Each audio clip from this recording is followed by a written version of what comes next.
میری channel gold hub P R welcome let's go to video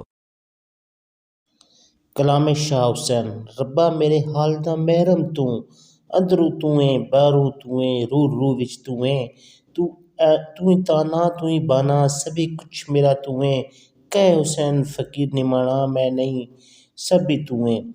تو ناظرین محترم، آج کی ویڈیو میں ہم آپ کو حضرت سخی مادو لال حسین کے بچپن کے واقعات سنائیں گے۔ تو یہ چلتے ہیں آج کی ویڈیو کی طرف۔ بچے کی عمر یہی کوئی 10 برس تھی، مگر جس دماغ سے وہ دریا راوی کی لہروں کا مشاہدہ کر رہا تھا وہ اس کی عمر سے لگا نہیں کھا رہا تھا۔ شاید وہ مقام حیرت میں گم تھا۔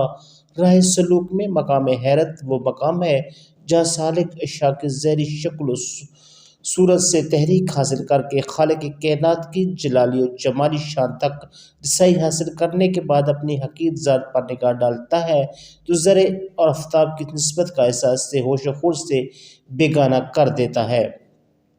حیرانگی کی یہ انتہا کا لبادہ اوڑھے لے تو سالک بے اختیار پکار اٹھتا ہے کہ مہر علی کی تیری ثنا استا حقیقت جا لڑیاں۔ لیکن ایسا مقام حیرت سے ابھرنے کے بعد ہوتا ہے۔ دریا راوی کے کنارے لڑکا کا دماغ بھی بڑے عجیب انداز میں ٹوٹا۔ ایک نورانی چہرے والی سبز پوش شخصیت نے اچانک ظاہر ہو کر اس کے کاندھے پر بڑی رساں سے ہاتھ رکھ دیا۔ لڑکے نے چونک کر نورانی صورت پر نگاہ ڈالی تو اس کی آنکھیں چدیا گئیں اور زبان کنگ ہو گئی۔ حیرت کی شدت ہمیشہ قوت گوئی سلب کر لیتی ہے۔ بزرگ کا چہرہ نورانی حالے میں یوں جگمگا رہا تھا جیسے قندیل میں شمع روشن ہو، جیسے پوسے کوثر سے آفتاب طلوع ہو رہا ہو۔ بیٹا کہاں تک حیرت کرتے رہو گے؟ تمہاری مسافت بہت لمبی ہے اور قدم قدم پر حیرت کھاد لگائے بیٹھی ہے۔ بزرگ نے تسلی آمیز لہجے میں کہا۔ مسئلہ کیا ہے؟ حضور مجھے یہاں میرے استاد پیر و مرشد نے بھیجا ہے۔ بزرگ نے تسلی آمیز لہجے سے بچے کے اوسان بجا ہونے لگے تو اس نے اپنی الجھن بیان کی۔ میرے شیخ کا حکم تھا کہ میں اس رمضان المبارک میں نماز تراویح پڑھاؤں۔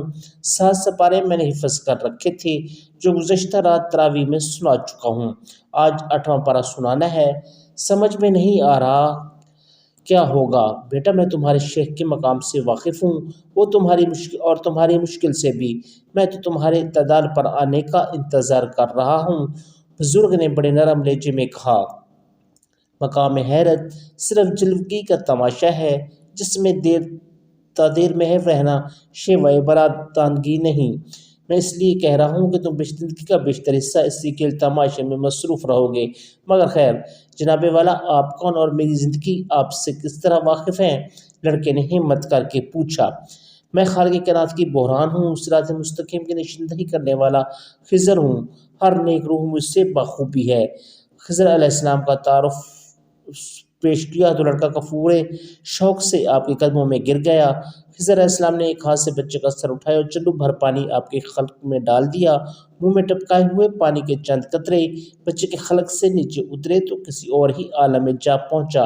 کیف و سرور کی ناقابل یقین کیفیت تھی جس میں حلقوں لہرے رہا تھا اور کہا کہ حضور یہ کیا ہو رہا ہے؟ لڑکے نے اپنی کیفیت کا اظہار کیے بغیر نہ رہ سکا تو آپ نے فرمایا کہ یہ راز ربانی ہے، اسے علم لدھانی کہتے ہیں۔ یہی وہ عطا ہے جس کے بعد ہر علم کا انکشاف، ہر عالم سے تعارف ہوتا ہے۔ تم عنقریب اپنی کیفیت پر قابو پا کر خاموش ہو جاؤ گے۔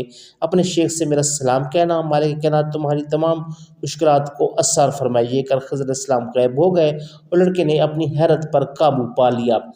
یہ لڑکا جسے 10 برس کی عمر میں خضر علیہ السلام کی زیارت نصیب ہوئی تھی، لاہور محلہ تلا بگریا دل بھاگا کے رہنے والے عثمان بفندے کا لخت جگر حسین تھا، جسے اپنے آپ کو بصد فخر حسین جلحہ کہا۔ لوگ اسے حسین ڈھاڈیا یا شاہ حسین بھی کہتے ہیں۔ اس شاعری میں آپ نے حسین فقیر بھی کہا اور برِ صغیر میں وہ مادو حسین لال کے نام سے مشہور ہوئے۔